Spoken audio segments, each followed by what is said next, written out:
Now, I don't mean here to, attribute any hierarchy to the society. I'm just talking in terms of what your vocation is going to be, what your profession is going to be. Now, what is that makes that profession different from others? Why is that you claim a certain level of exclusivity? Why is that your peers and you speak a language which is not necessarily understandable by others? Why is that you want to maintain that exclusivity and not probably share it with others other than our regular bread? Take law for example. Is law complicated? Is law complicated? Why is it so complicated? Why don't we simplify everything? In law, you have a language which is not necessarily to be used. English itself is a foreign language. Along with English, you also dish out Latin. Understanding English itself is difficult. And on that, you also have Latin thrown in. Same is the case. I've just used an example there. The same is the case with other areas also. Now, what distinguishes a profession is the fact as to how the members of that profession deal with the discipline that they are in. Why should you have an MBA to be holding a position? Why is MBA mentioned as a qualification? What's so special that you find in a person who would have seriously undergone an MBA degree? That you think that that person has got the necessary qualification, which means the necessary skill, which means the necessary training to think in a certain way and to act upon such thinking. Any school, law school, education school, management school, is supposed to be imparting to you those skills that are required of a professional. And when it comes to professional, in order to maintain our exclusivity is not always bad. In order to maintain that exclusivity, we resort to certain aspects which are necessary for the integrity of the discipline that we are talking about. We use language. Language has this funny way of meaning different things to different people. I just throw at you one word and tell me what goes through your mind first. First, bar. Group of advocate. BAR, heard of that? What goes through your mind first? Sorry? Bar Council of India comes to your mind, okay. That's where everything hangs for a law student. That's it?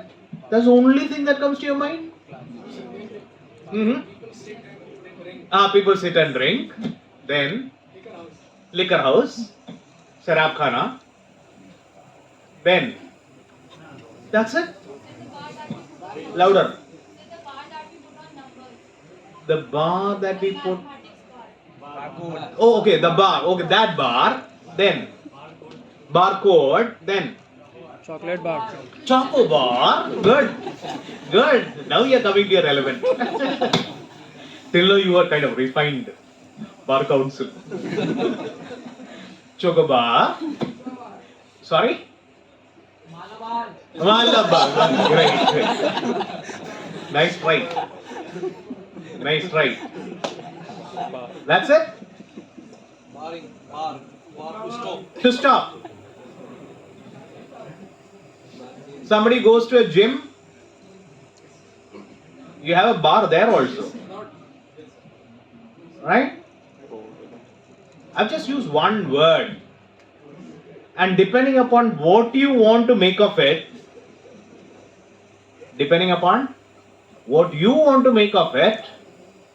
my purpose may be served, may not be served.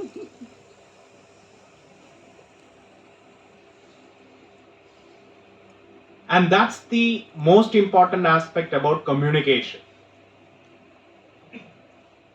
Where my skill is not just to communicate. My skill is to communicate in a manner that I make you understand something that you have to understand the way I want you to understand.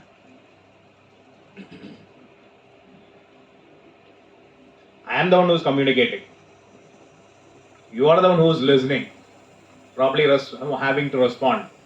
If I want a particular response from you, I need to pick those words, I need to communicate that to you in such a way that I have my purpose fulfilled by making you, prompting you to think in that line. If you are not able to do that, normally whenever such a thing happens, we blame it on the other person.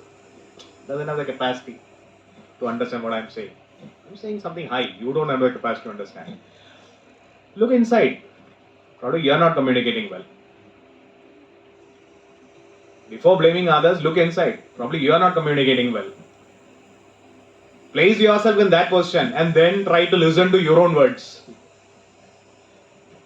And then probably you will understand that not understanding on his part was not his incapacity, but that was essentially your incapacity in not being able to communicate what you wanted to.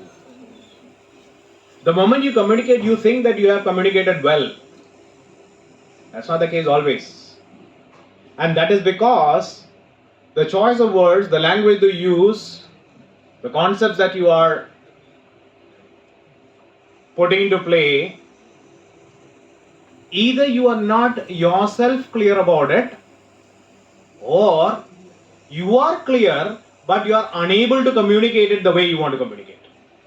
You may be clear about the concepts. There are some people, some great writers who can't speak. There are great speakers who cannot write. You understand the distinction? You can write but can't speak. When it comes to speaking, you cannot communicate. And there are great speakers who cannot write. When you write, it doesn't come. And so communication is a mixture of the two. You should be able to communicate in both ways. For which, what you require is a thinking. A thinking that is appropriate to your discipline. A thinking that is acceptable to your peers. Like I said about bar, there are many such words which are peculiar to the particular peculiar meaning when used in the discipline that you are in. Again, borrowing from law. When I say consideration, MBA students also have been introduced. I don't know whether education students have been introduced to this. MBA students, you have a corporate law part, right? Contract. Consideration. What does that mean? Is that a layman's understanding of a consideration that you use it as? No. Whenever you are throwing it around in a legal environment, do you have to explain every time that, look here, I'm using on consideration the legal sense, not in the layman's sense? Do you have to say that every time? You say it and your peer understands the meaning in which you are saying that. That exclusivity is what comes in a profession. The ability to communicate in a lingo, in a language which is a little away from a layperson's understanding. An ability to think differently. The most common example that I generally find is where, let's say, you see a killing happening in broad daylight. You witness that. Should the person killing be punished? Should the person killing be punished? Should he be made answerable? What should we do? Put him to death? No, sir. Send him to jail for life? Is that what we are supposed to do? What are we supposed to do? Free and fair. Sorry? Free and fair trial. Free and fair trial. Are you a law student? Yes, sir. That's a problem. A commoner would say, what more is required? It's a killing in broad daylight. There are so many witnesses around. Everybody is seeing the killing. Now, why do you require a trial to be gone through and then the judge to sit down and write, oh, he is killed? We know that he is killed.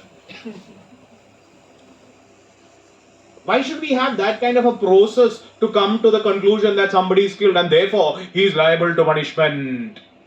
We know that he is liable to punishment. Don't we know that? But a law student cannot afford to say that. Why is that a law student cannot afford to say that?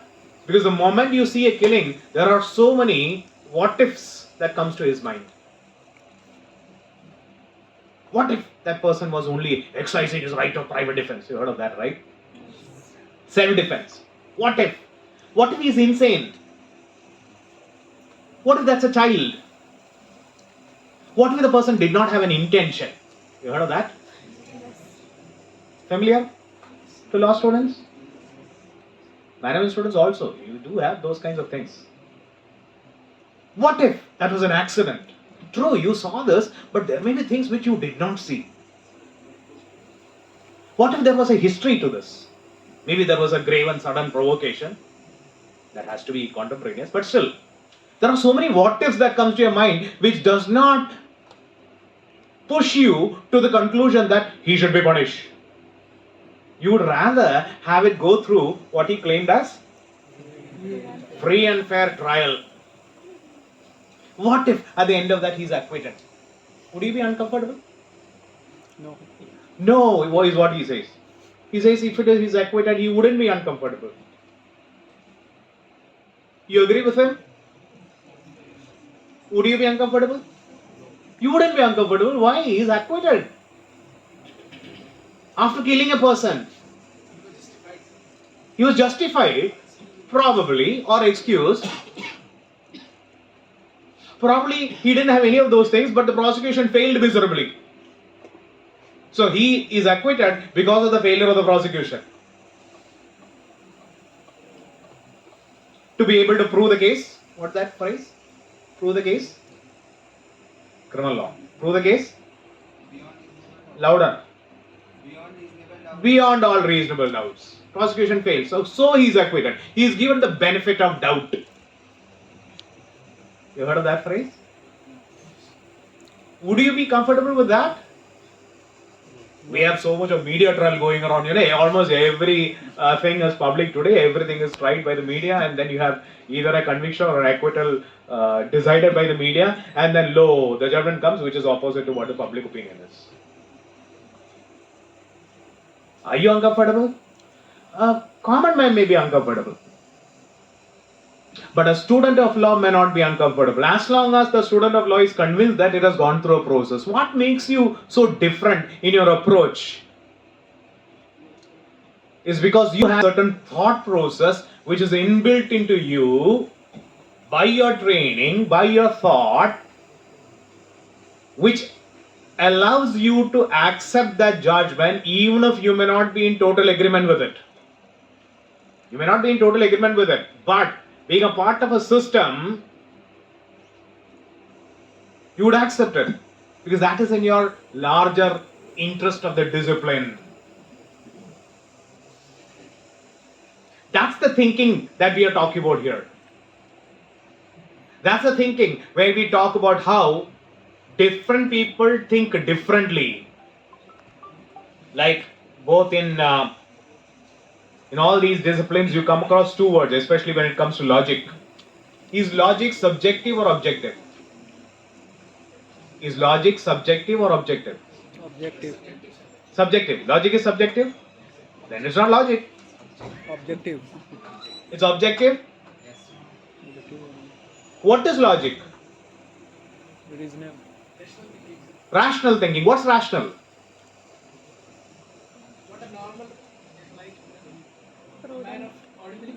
Man of ordinary prudence. Have you seen such a man? Met such a man?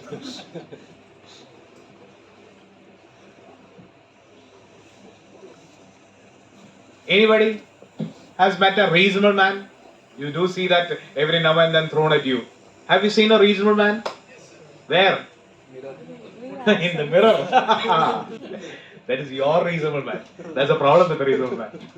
Your reasonable man may not be my reasonable man. When I see the mirror, I don't see you. When I look at the mirror, I don't see you, do I? When I look at the mirror, I see myself as the reasonable man.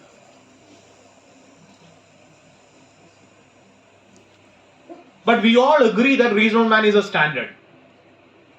Knowing fully well that there is no thing such as reasonable man. Because your reasonable man cannot be my reasonable man. Should not be. Even then we attribute a certain minimum standard onto that fictional person called as the or referred to as the reasonable man. How are we able to do that? Because we are trained to.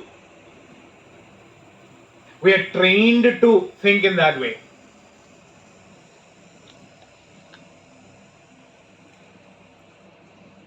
Who is your neighbor?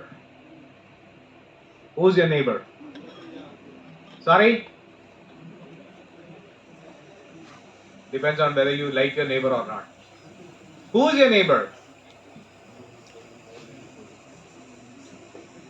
Who is your neighbor?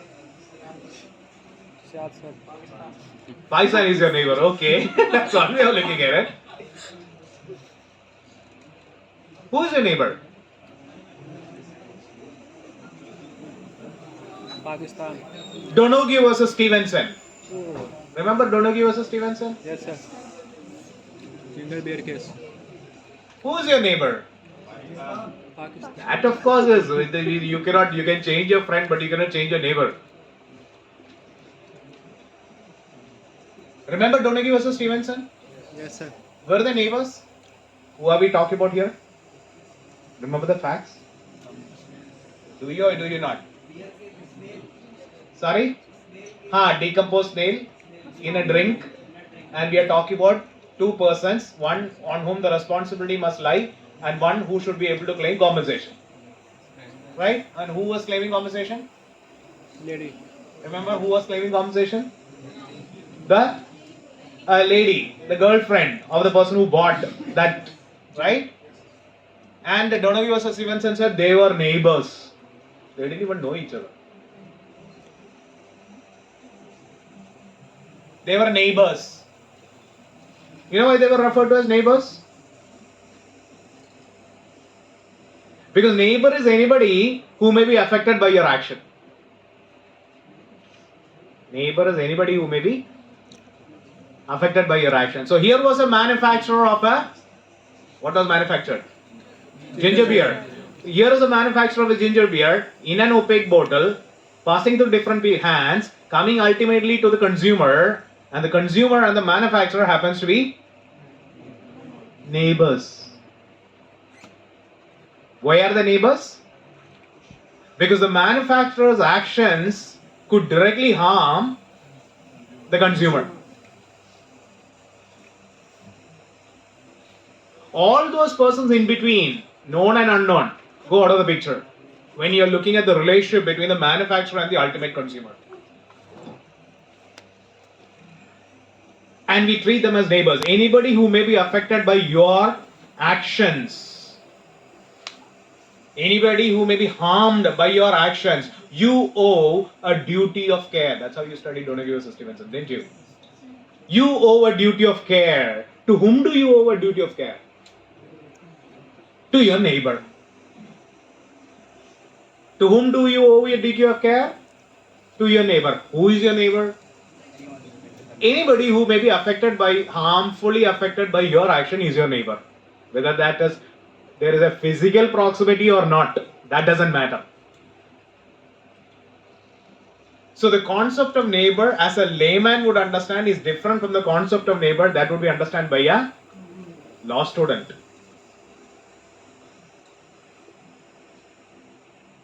Why is it so? Because you have been trained to think in that way. That's how you place a certain conceptual attribute to that concept. Who is a neighbor? Same is the case with there are so many such fictional things that are resorted by law. to which I thought in my write-up I came to that towards the end. I started by looking at it from a normative point of view. You know what a normative point of view is? You studied jurisprudence. Which year are you in? First year. First year. So too early for you, right? You heard of jurisprudence? Yes, sir. Let me ask that way. You heard of jurisprudence? There's something called as normative, norms, do's and don'ts. You heard of norms? Yes. Which is slightly different from law, strictly speaking, because law is something which is given in the form of a statute. What are the source of law? Again, I am bringing things which are relevant not just for law but for other concepts also, just that you need to look at it through your own lenses, okay? Norms, custom, tradition. Norms, customs, traditions, Statute. precedent. You're looking at source of law? What are these norms that we talk about? What are the do's and don'ts? Where do you get it from? How did we get that? How did the Indian system get that from? Where did that come from? You talked about custom, you talked about precedent, you talked about Tradition. statutes as source of law. Louder. Did somebody say something in between? On norms? We have a certain set of do's and don'ts that are there. We attribute something that is not necessarily understandable by law. Let me give you a very simple example of how the social norm need not necessarily be the same as a legal norm. The most common example that I give is where, let's say you're walking down a shallow pool of water and you find a child, a small child drowning, about to drown. All you have to do is extend a hand and the child would be saved. You don't do it. Should the law fix responsibility on you if, God forbid, the child dies? Should the law fix responsibility on you? Why?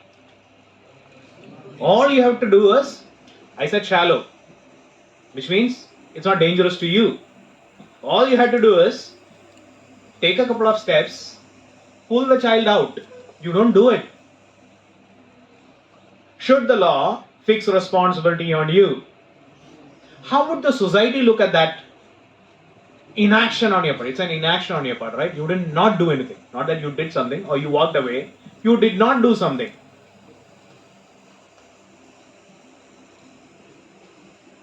You ought to have saved the child. Morally? Socially? Is that the ought that you're required to do? Religiously, culturally also. Culturally, religiously, ethically, morally, socially. You may use every single word that is available to push you to do that, but not legally.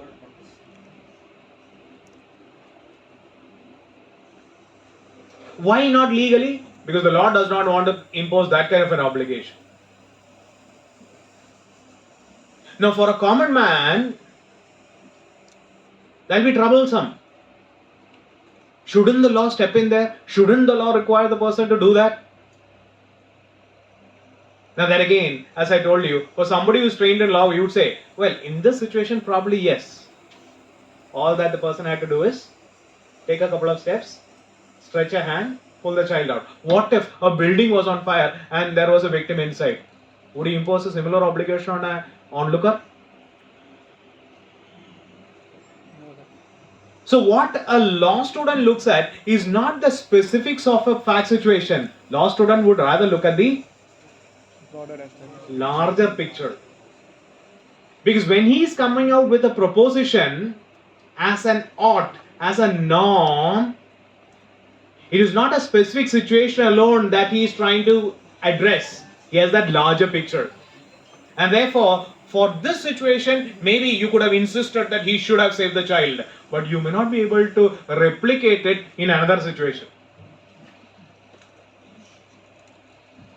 And therefore, the law would take a step back and say, no obligation.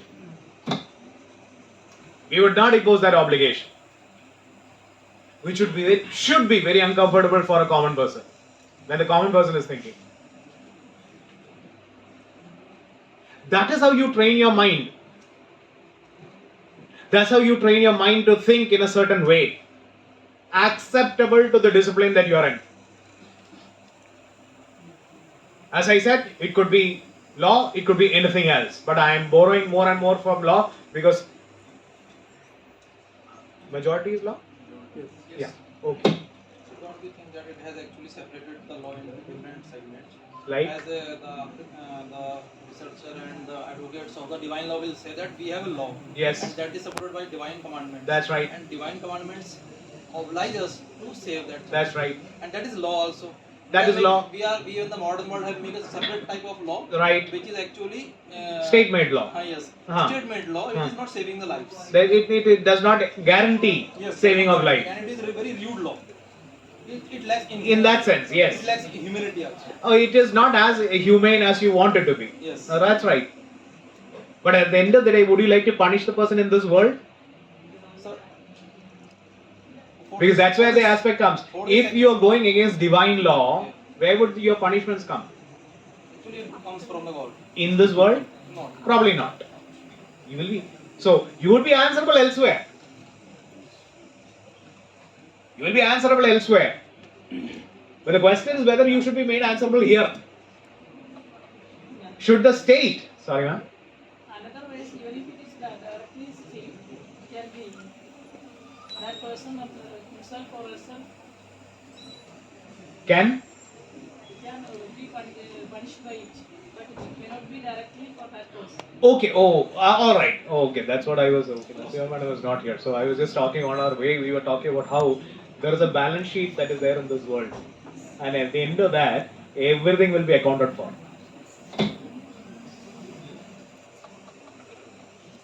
While we were driving down, we were discussing some things, good and bad.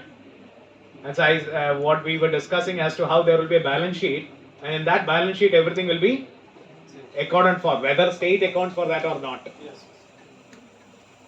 So that will be taken care of. We don't have to worry about that. But what should the state do? Should the state impose that kind of an obligation? State would not. Because the state cannot foresee the possible situations where these would have to be replicated. That's difficult. It's like talking about your right to life. Even the state does not do that. Does the state protect your right to life? Does the state protect your right to life? Sorry? To some extent. Why not the full extent? Right to life. You have a right not to be killed, isn't it? Whose duty is it to ensure that you are not killed? State. So every person must have a policeman by the side. Right? So that you are not killed. Sorry? The policeman would require somebody else to protect him. Let's say the person, unfortunately, one person is killed. Should the state be made answerable, responsible? State prosecutes, finds the wrongdoer guilty, punishes him, puts him in gallows or sends him for life imprisonment. Shouldn't the state itself be made answerable? Isn't every crime a failure of the state?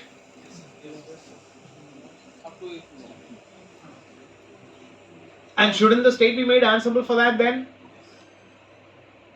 The other state would say, no.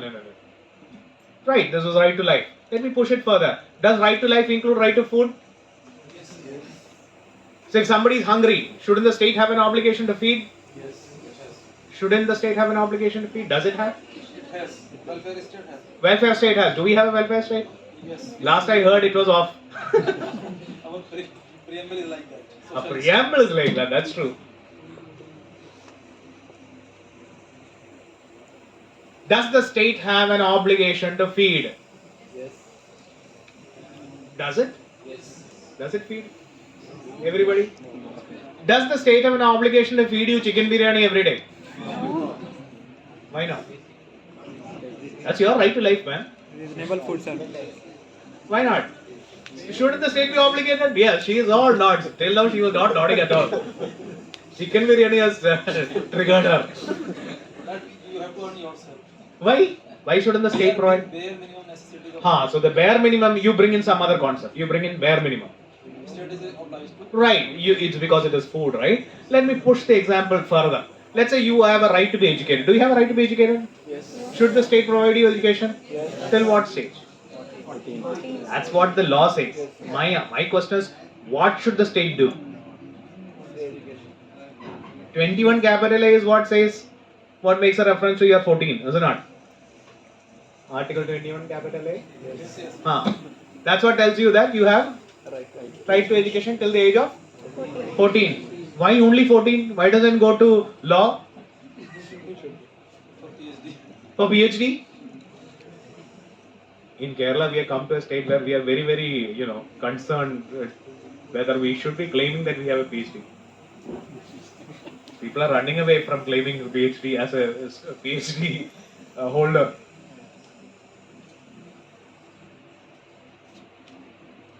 Shouldn't the state provide everybody an opportunity to get a PhD?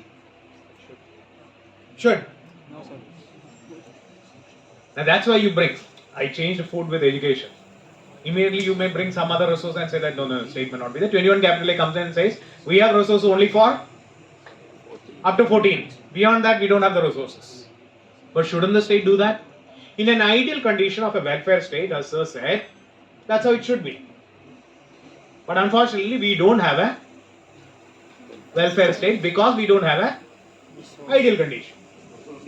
And we make compromises. But the point that we are trying to see here is that these are based on whether that should be given as a right or not. Remember 21 capital A, it talks about right to education. It talks about right to education. And when you talk about something as a right, what does it distinguishes from a general interest? What's the importance about right? Enforceable. Enforceability. Meaning, Obligation. if your right is violated, You can approach the court. you can approach the courts for what? For remedies. If your right is violated, you can approach the court for remedies. It's not just enough that rights are declared. I can go on declaring rights. State can go on declaring rights. If a remedy is not provided, all rights are meaningless. But would you understand if that is how we push everything? Talk about human rights. You heard about all these different entities talking about human rights? Everything and anything can be brought under the classification of human rights. Translate into the fact whether those violation of those rights have remedies, and you would find that not many so-called rights will have remedies. Are those rights meaningful? For a common person, probably yes, all of them are rights. But for a law student, that may not be meaningful because there is no effective remedy. Unless you go for the other principles that you studied and taught. Have you studied taught? Yes, sir. Ubi jas, Medium. ubi jas ibi remedium. Where there is a right, there has to be a remedy. If there is no remedy, that's not a right. That again is what you and I are trained to think. I agree to come for a dinner to your place. I promise to come for a dinner to your place. You set up a nice table full of items. I don't turn up. Should you be able to sue me for breach? Why? Sorry? Why should a friendly agreement be not an agreement? Is that an agreement, by the way? No. It's not an agreement. It's not an agreement. I would prefer a MBA or an education student to say about. Who's an MBA student? Any MBA students? Raise your hands, please, please. Oh, that's good. And education? Okay. So in this particular agreement, law students keep shut. In this agreement, would you think that the person should be able to sue the host? Should the person be entitled to get compensated for all the money that he spent? arranging for my dinner. Why? Are we talking about MBA students or? Why not? Why not? You are a law student. No! MBA. You have done corporate law. Why not a legal obligation is the question. It's your personal choice. Sorry? It's your personal choice. Maybe your priority will be the dinner. True, but then you promised. Shouldn't promises be kept? Promises must be kept, right? The other line is also there. Promises are meant to be broken. That's the other line. That's our normal line. We are talking about the abnormal ones. Promises are to be kept, aren't they? So if the promises are to be kept, and I promise to come for dinner at a place, and I don't turn up, in spite of the fact that my host spent a lot of money to set up a dinner, shouldn't that person be adequately compensated for all the loss that he had to incur, and me not turning up? They are saying no, sir. Please change the illustration with the marriage part. Okay, you. I want to. So for the answer that I need to change the question. Okay, so let's say it was a marriage, And they did not turn up. and they did not turn up. Who, the marriage party or? Yes, the right group part. Oh, the groom did not turn up. Did not turn up. Bharat nahi hai, right? Yes. Okay. So Bharat did not turn up. Now the dinner is ready. Dinner is ready, food is ready, everything is ready. Should the person be able to sue? Yes, sir. Why? What's the difference? अरे बारात खाए या अकेला आदमी खाए, क्या difference बनता है? We can't sue this. Oh, image. So it's a question of reputation.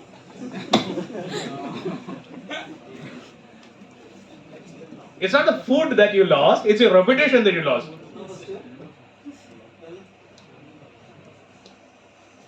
Which one would it be?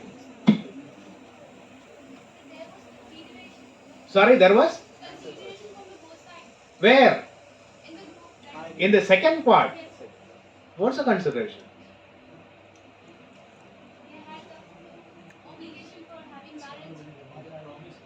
Promises? There's a contract? No, no. Ah, no contract. That's when bride's father and the groom have that contract. Till then it is not there. बारात आने के बाद होता है ना. उससे पहले होता है. No, sir. वो तो बारात आने के बाद होता है. ये तो बारात ही नहीं है, right? Sorry for those who are from this part of the world. The party has not come yet. The marriage contract happens later. Why is that you feel that some promises need to be remedied? Breaking of some promises need to be remedied. Breaking of some promises need not be remedied. Is that distinction fair? Is that distinction logical? Is that logical?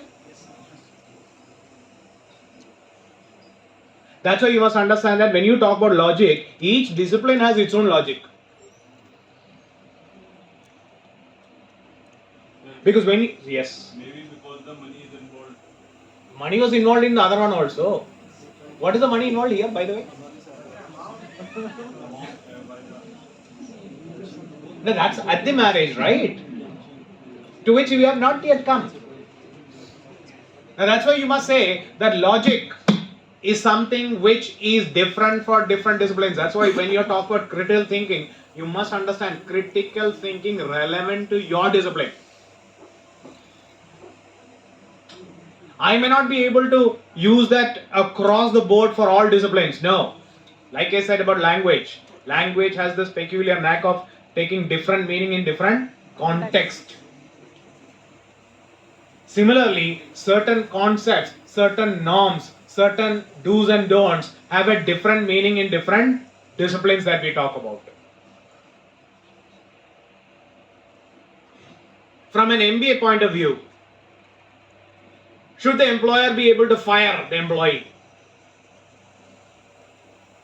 From a managerial point of view, should an employer be able to fire an employee? Hire and fire. You heard of that phrase, right? Should the employer be able to do that? Hello? No, sir. I thought I saw some MBA hands. Should the employer be able to do that? Yes, sir. Yes, sir. He can.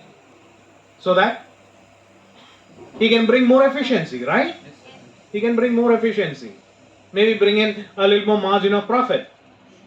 Maybe, right? So your approach to hire and fire, would you expect a similar approach from a law student? You understand my question? From a managerial point of view, your objects are different. Your standards are different. If there is inefficiency, your obligation is to keep that inefficiency. You cannot root it out entirely. Keep that inefficiency to minimum. Whereas law would say, I might even take inefficiency because I have a larger picture in my mind. I may be looking for social security. I may be talking about guarantee of employment. I may be looking at pushing a person to penury by being unemployed. So I am willing to compromise on my inefficiency or efficiency for a different purpose. So your hire and fire standard may be different from the hire and fire standard of a law student. Law student would say, you want to fire? Well, you may, but odi altrum patam. You heard of that? Yes, sir. Yes.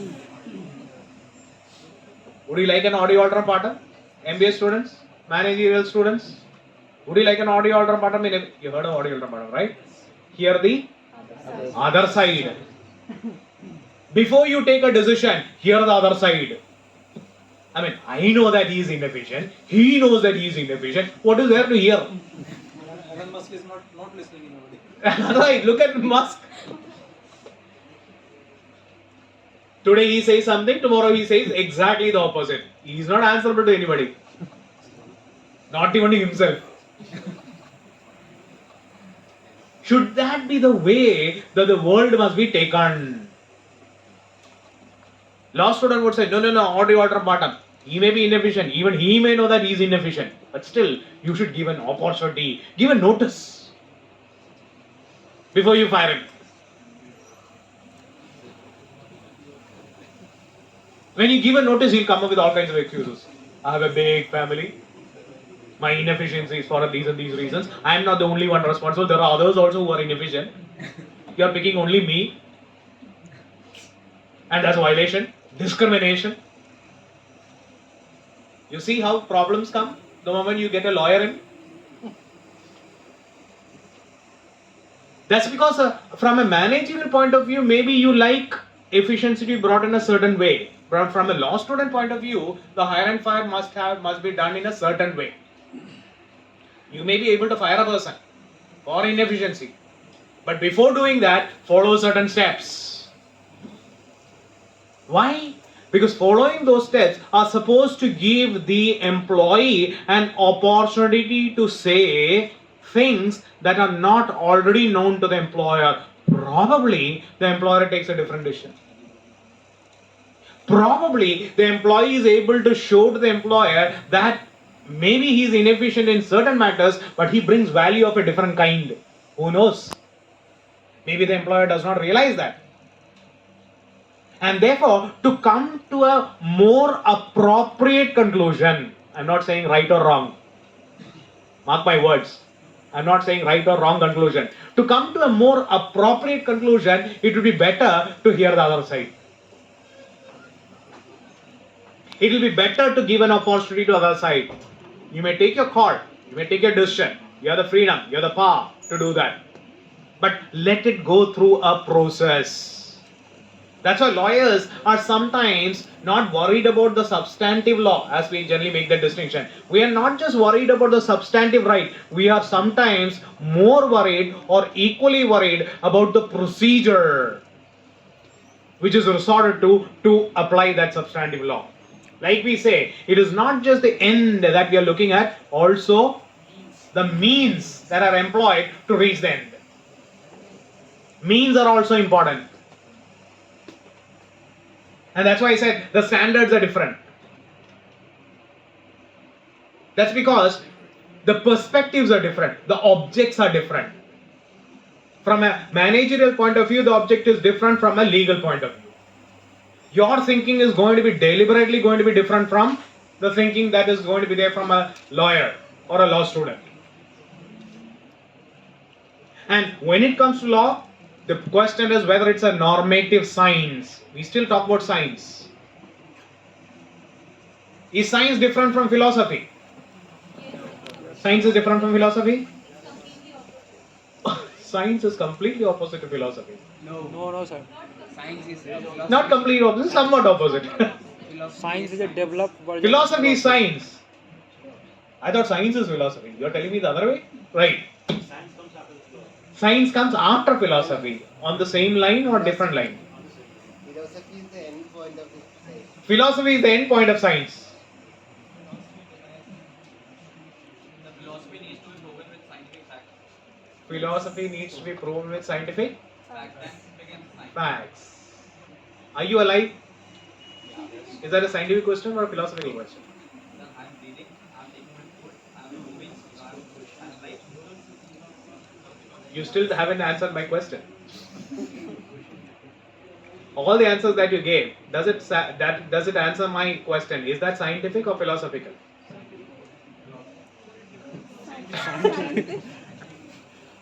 Scientific or philosophical? He breathes, he eats, he listens, he answers, he watches, he has his friends. Scientific or philosophical? Both. Biological. You want to get a doctorate. What degree do you get? Which discipline? Philosophy? Huh? Every discipline. Every discipline you end up getting a philosophy degree. Why? Because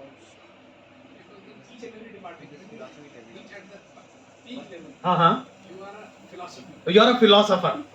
Meaning whatever you say, nobody understands.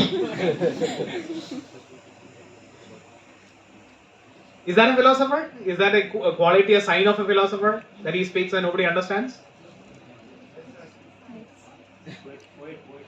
A poet. Okay.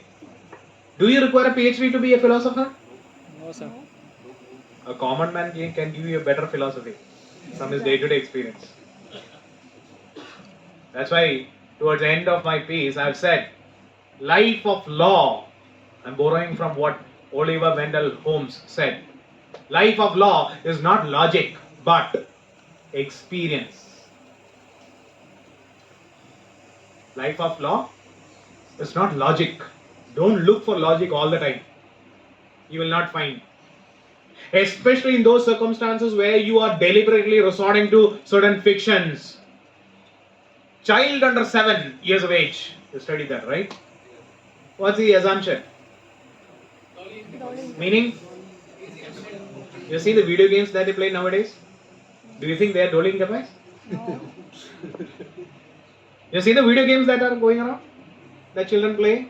And parents are happy handing over those games to the children to keep them busy so that they don't disturb the parents. Most of them are violent. Most of them, not all. Do you think that you still have a child up to 7 years of age who is duly incapacitated? Incapable of committing a crime? Because incapable of having a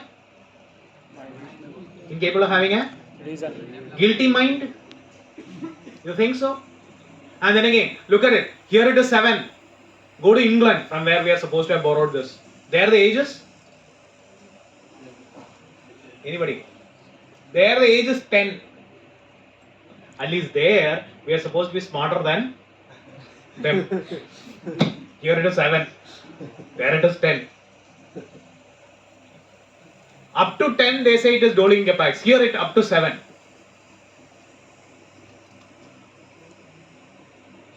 Do you still think that children are incapable of committing crimes?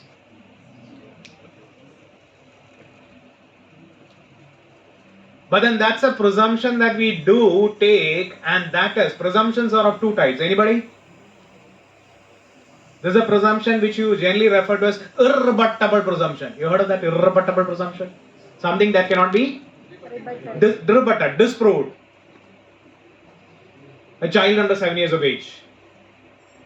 Knowing fully well that today's child may know what death is, may know the consequences of his act, Still, we go for certain presumptions. Illogical. Similarly, education students may not have been introduced, but corporate students would have been. Corporate students, company, person. Company is a person? Artificial person. Why is there a necessity of an artificial person? Isn't it enough that we have person, natural person? Who's a natural person? Sorry? Human beings are natural persons. Human beings of what age? All human beings are natural persons? All human beings are natural persons? Right? What's a person? Like the scientific and philosophical question, who's a person? One who breathes? One who's alive? Sorry? Unnatural. Person itself unnatural. Person himself is unnatural. Why? Person comes from the word persona. Persona. Okay, that way. You're going to the root of that word. Okay. That will give them indications to the answer. That's a problem.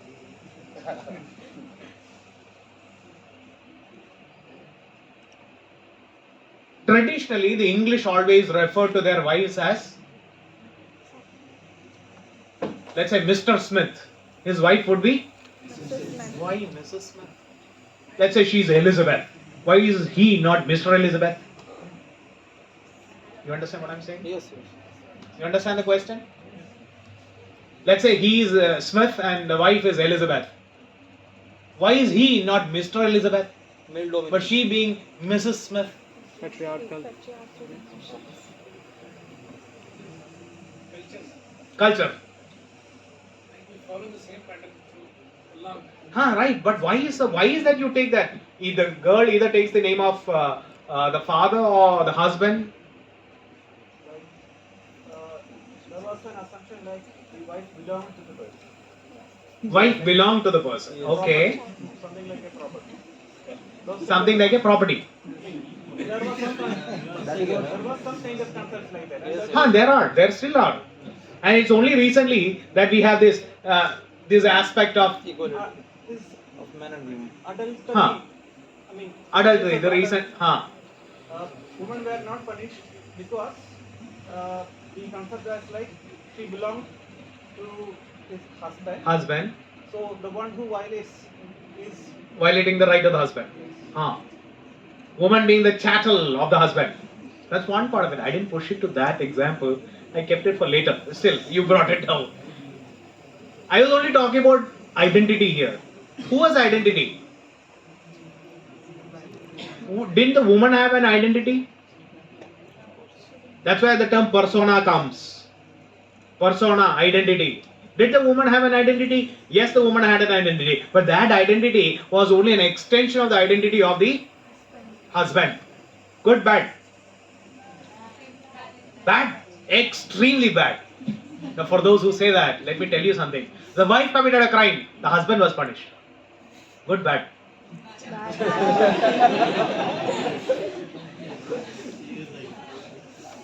Bad again? I thought it was extremely good. That's why I keep telling my students, never ever to be judgmental. Every society have their own set of standards of right and wrong.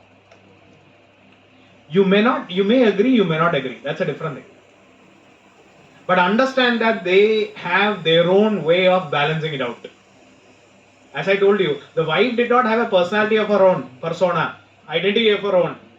True, that was a loss to the woman. But in other contexts, the woman was accommodated. She committed a crime, he was punished. That's because you could get the benefit of clergy, what's called as the benefit of clergy. All you had to do is open the holy book, the Bible, and read a couple of verses and you were cleaned. And who could read? Who could read? Father. Who could read? Church father. Sorry? Only men could read. Women were not initiated into education in those days. So they had their own way of accommodating the interests. That's why I said never be judgmental. You may agree, you may disagree. That's a different question. But don't be judgmental about that. Because they have their own standards of how to maintain a certain society in a structured way. Why I was saying this is because the quest of personality. A situation came for those who studied law and for those who have done corporate law. Salomon versus Salomon. Remember Salomon versus Salomon? Remember? No, you have not studied Salomon versus Salomon, right? Not yet. Early days. Right. Where you talked about separate corporate personality. A company. Should a company be made a person? Why should you talk about making a person? That's where I brought in a man and woman. Till recently, only in England, only men were persons. Women were extension of the personality of the man. Purganashin lady. Pardhanashin woman is again. You have extension of that. And you didn't have a franchise. You were not educated. You didn't have access to the societal norms, privileges. And therefore, you had a situation where the entire society was set up like that. Only persons could have rights and obligations. That's where I talked about criminal responsibility coming on husband. Because only he could have responsibility. Only he could have rights. It is in that context that your 497 also comes. Many times we forget that fact. 497 came because of the fact that women were an extension of personality of the man. Of course, there is also an element of chattel, property, which is there. Not that it is to be denied. And that is where you find that personality, rights and obligations, you wanted to confer on a group of people. Company is a group of people. So you wanted rights and obligations to go to a company. There are two ways of doing that. One, revisit the established rule. What is the established rule? Only persons can have rights and obligations. That's the established rule. There are two ways in which you can bring company in. Either you rewrite the rule and say that not even entities other than person can have rights and obligations. Or you confer a personality on the company and then say that now that it's a person, it can have rights and obligations. So when you are conferring a personality, what are you doing? You are resorting to what is called as fiction. This is something that is done in all disciplines, more importantly in law. We resort to a lot of fiction. And it's very important for us to understand what the necessity of this fiction is. This fiction is necessary because, as I told you, two options for the law. Either it could say that entities other than persons can also have rights and obligations, or it could say that entity is a person, artificial person, like we said, jural person, and then say now that it's a person, let's have rights and obligations conferred on it. When we resort to this fiction, what are we doing? We are maintaining the structural integrity of the system. We are not rewriting the system. We are not revisiting the system. We are not tinkering with the system. System remains. The integrity of the system is absolutely essential. Why is the integrity of system essential? Because you need to be having certainty. Why do you require certainty? Because you need to be having predictability. Why do we require predictability? What if the law is not predictable? What happens if the law is not predictable? There is no rule of law. There is no, let's say there is no, what do you mean there is no rule of law? Law is there, but you can't predict it. Driving on the left side of the road is right today. Driving on the right side of the road would be right tomorrow. So every day morning you have to go search. What? Which side should I ride now? Today, which side should I go? It's like Delhi. Should I take the odd number or the even number today?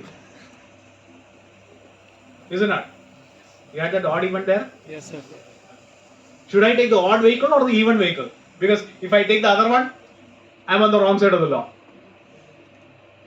That's chaos. If law is not predictable, it's asking for chaos. And that is where we resort to norms, we resort to these kinds of fictions, we resort to certain standards and concepts which have a different meaning for our purpose. And this is a skill that you need to train yourself with. So much so that when a law student is thrown with the word consideration, I don't have to say, don't look for the dictionary meaning, look at consideration as defined in section 2D of the Contract Act. I don't have to tell you that. When I use the term consideration, it should automatically come there. That's your training. That's a skill that you have got. That's the line of thought that you have imbibed because of this particular training that you have had. And that line of thought is something that cannot come overnight. That's not something that can come automatically. Of course, at a later point in time, this will come automatically because of your training. But initially, it has to be assimilated. It has to be taken in. And how is it taken in? You take it in only by reading and reading and reading and putting into action. And that is something which contributes to your thinking process. Thinking like a lawyer is absolutely essential if you want to remain in this discipline. That thought is different from your common man's thought process. For example, you become a lawyer. A client brings a case and suggests that you must argue a certain proposition. Let's say that proposition is against your belief. Would you take that case or not? You understand what I'm saying? The belief here is not religious belief alone, all kinds of beliefs. Would you take up that case or not? Yes, sir. So you would be arguing something which you don't believe in. No. Would you be? Would you be arguing? Would you be arguing in something in which you don't believe in? Would you do that? Yes. For example, you want an example. Let's say a student comes and says that he copied in an examination and was thrown out, and you're supposed to represent him. Would you represent him or not? You will not represent him. Represent. I will represent her. You will represent him. Lawyer has to represent even an extremist, terrorist, or a murderer. If he or she is able to give my fees, I will represent. I didn't give you that option, but he's very particular that he should be paid his fees.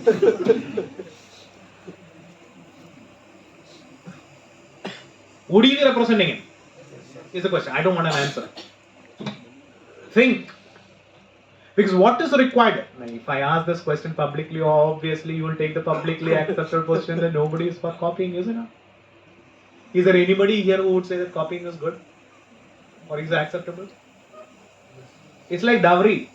Is there anybody in this class who would be for dowry? Publicly, we don't take such positions, knowing fully well that in private, dowry prohibition is act for your neighbor, not for you. The same way, when you talk about copying in the examination, would anybody publicly take a position that you are for it?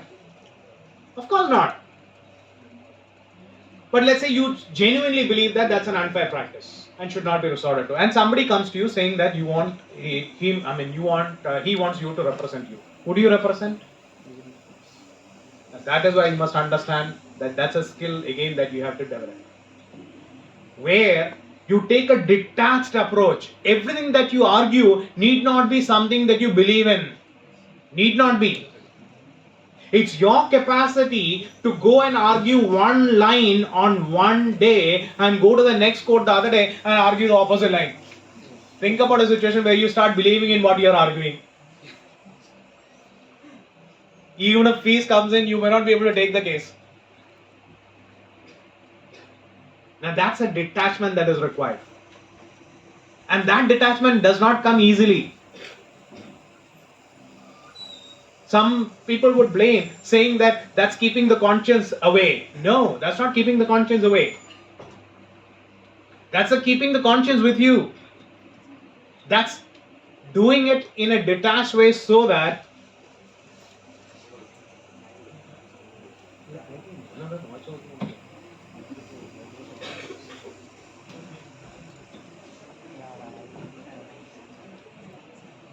and that detachment is absolutely essential, because that is how you bring in your critical thinking.